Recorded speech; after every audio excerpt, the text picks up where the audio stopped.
COVID-aren eragina pastoral sozio-karitatiboan argitzalak jardunaldiaren azken txanpara iristen ari gara, eta nik uste bilketa bat egitea aintzakotzat hartzeko moduko unean gaudela. Estamos en la última champa del impacto de la jornada más concretamente el Bideti 2021, titulado El impacto de la COVID en la pastoral socio-caritativa, luces y sombras, y Mar Magallón nos ha recordado que estamos interconectados y que la solidaridad es la clave para nuestra supervivencia. La solidaridad se ha hecho más visible que nunca en la pandemia, nos ha recordado. Y además también nos ha recordado que se puede vivir sencillamente.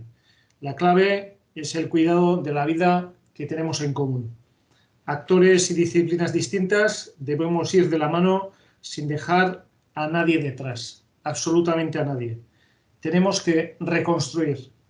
En el futuro debemos ser protagonistas activos y tenemos que ser memoria de lo sucedido, de lo que hemos aprendido y lo que estamos aprendiendo durante esta pandemia. Hoy a la tarde yo creo que hemos aprendido mucho, puesto que hemos tenido, la verdad es que unas intervenciones muy interesantes.